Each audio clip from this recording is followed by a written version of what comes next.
Hernán, muchas gracias por esta entrevista para Reporte Mexiquense.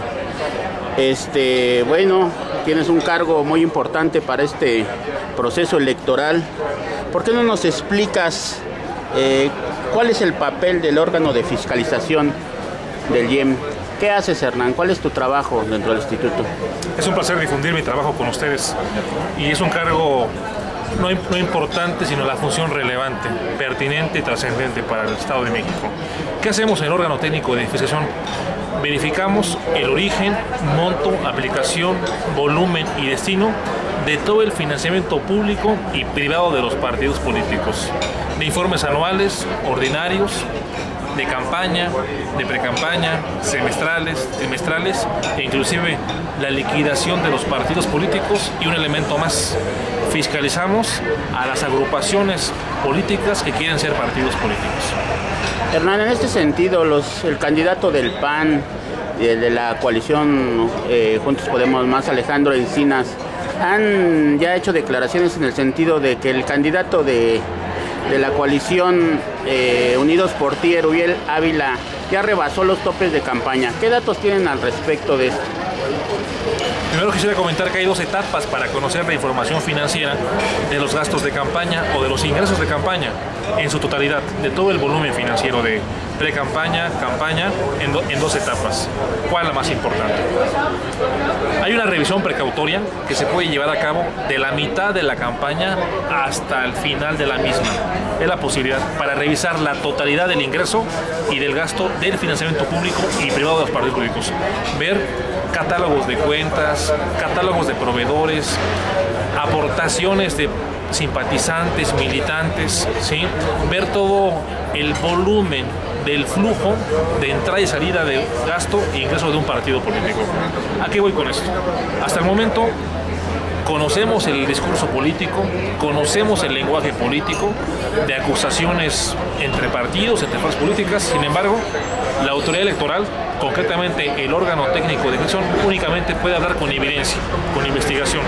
Y habrá una etapa que es la revisión precautoria para conocer en forma certera, en forma indubitable, cualquier rebase de tope de campaña, en su caso, o cualquier fiación prohibida, o cualquier caso de simulación de operaciones ficticias de ingreso o de gasto de partidos políticos. Hernán, por un lado vemos un candidato que se ve que ya se gastó mucho dinero, por otro lado vemos que los otros partidos no vemos mucha publicidad. En este sentido también ellos están siendo fiscalizados de que el dinero que les entregó el instituto lo inviertan como debe ser. Por supuesto, de los 431 millones de pesos, hablo en términos brutos, que se entregan este año a las 7 fuerzas políticas para gastos de campaña de dinero público, se entregan en tres parcialidades. Un 40% el día 15 de mayo, otro 30% a finales de este mes y, por supuesto, el último 30% prácticamente al final de las campañas. Se entregan en forma pareja, homogénea, análoga a los 7 partidos políticos. Se expide el cheque por parte del instituto, a los 7 se les entrega. Y lo más importante, el reto de fiscalizar dinero público y privado. ¿Cuál es? 1. El no rebase de tope de gastos de campaña y la no simulación de operaciones. Es decir, que el que gaste compruebe en forma solventada, en forma inminente, toda la información financiera, pública y privada, en todas sus modalidades. Aportaciones de militantes, de simpatizantes, rendimientos financieros, rifas y sorteos o las transferencias que hagan los partidos políticos nacionales a nivel local. Es importante eso. Pero también, ¿qué más? Que no se pretenda defraudar, simular o evadir el reporte del gasto. Que no haya simulación de operaciones, que no haya una financiación paralela y más aún que no haya fraudes a los activos financieros de los partidos políticos. ¿A qué voy con esto? Se habla de que unos no están gastando, que van a tratar de justificar en forma ficticia el gasto. Es un reto para nosotros y lo vamos a hacer. Hernán, ¿por qué no le recuerdas a los lectores de Reporte Mexiquense cuánto fue el total en dinero que se les va a entregar a cada partido político?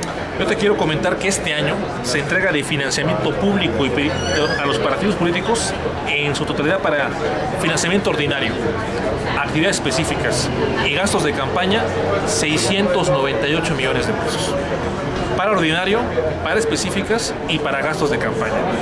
En este caso, de los 431 millones de pesos de dinero público que se da a los partidos políticos, al PRI se están dando 115 millones de pesos para gastos de campaña. Al PAN, 96 millones de pesos. Al PRD, 71 millones de pesos. Para el Partido del Trabajo, 32 millones de pesos. Para el Partido Verde Ecologista de México, 29 millones de pesos. Y para el Partido Convergencia, 32 millones de pesos. Y para el Partido Nueva Alianza, 52 millones de pesos. ¿A qué voy con esto? Los partidos políticos pueden competir en campaña electoral en forma individual o asociada, vía coalición. Es importante dejar claro a toda la opinión pública que existe un tope de gastos de campaña de 203 millones de pesos. Es el tope máximo permitido por la ley para gastarse en el proceso electoral de gobernador ordinario 2011. Y estamos vigilantes, detectivos, para impedir esto. En dado caso, si lo encontramos, sancionarlo en forma ejemplar, disuasiva e inhibitoria a los partidos políticos. Hernán, por otro lado también surge el tema, ha surgido en los medios de comunicación, entre los políticos, sobre la posibilidad de que existe dinero del narcotráfico infiltrado en las campañas. ¿Esto cómo lo van a vigilar? ¿Cómo van a impedir que se dé esta situación? Te voy a comentar cómo lo vamos a garantizar al 100%. Uno, tenemos la atribución para superar secreto bancario, fiduciario y fiscal. ¿Qué es esto?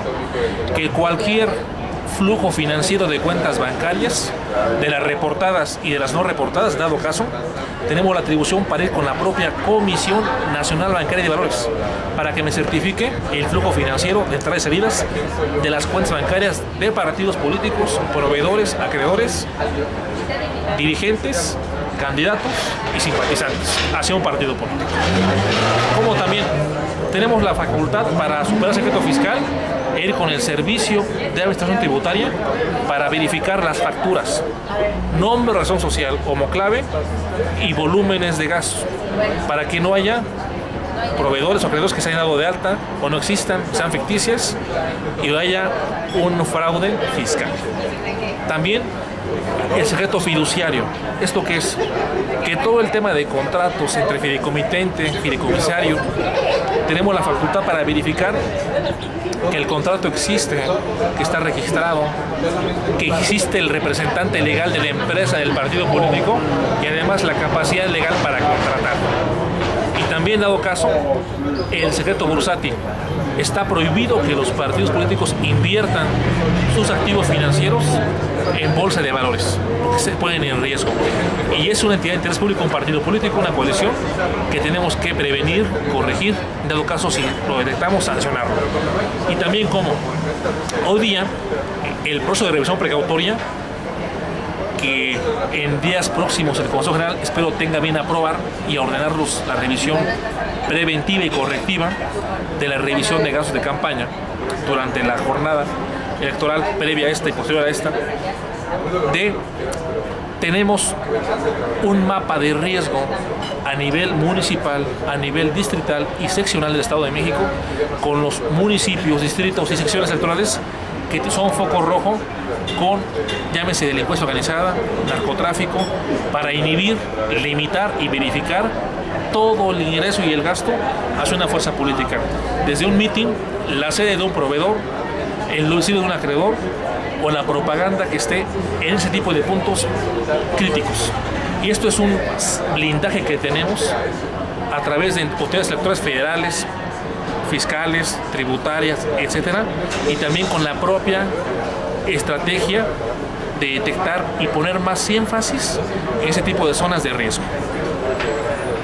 Hablas de que ya tienen detectado algunos puntos. ¿En qué municipios están o dónde o en qué zonas? Mira, esta es información reservada y confidencial hasta que no sea pública. El próximo lunes va a haber sesión de Consejo General, posiblemente para aprobarse este asunto. Ahí ya va a estar especificado los municipios, los distritos y las secciones. Yo te quiero comentar que no son más de 10 municipios en el Estado de México, y no son más de 15 distritos, y no son más de 50 sectores electorales. Hablo en términos cerrados para no tener ningún problema, ¿sí? Y lo importante es garantizar la cero intimidad al financiamiento público y privado de los partidos políticos, y que el candidato contendiente, que los partidos políticos que están en la lucha político-electoral de la gobernatura compitan en forma legítima, en forma legal, en forma constitucional, y que aquel que gane tenga un triunfo avalado por la ciudadanía con plena transparencia, rendición de cuentas y responsabilidad de su flujo financiero de gasto y de ingreso. Hernán Mejía López, titular del órgano técnico de fiscalización del Instituto Electoral del Estado de México. Muchas gracias por esta entrevista para Reporte Mexiquense. ¿Algo que quieras arreglar? Lo más importante es que estamos prácticamente ya certificados con la norma ISO 9001-2008. ¿Esto qué es? Es un instrumento de blindaje de la autoridad electoral de todos los procesos y subprocesos de fiscalización, de un cumplimiento de una norma internacional, y que no va a haber nada inventado, nada que no esté preestablecido, y que todo lo que determinemos y dictaminemos en dado caso tiene un respaldo de una norma internacional. La transparencia, la rendición de cuentas y la responsabilidad de los sujetos obligados, los partidos políticos. Y mi compromiso es ese: hacer una fiscalización electoral de hierro, blindada y con resultados eficaces, eficientes y además creíbles para la opinión pública. Muchas gracias, Hernán. Ha sido un placer.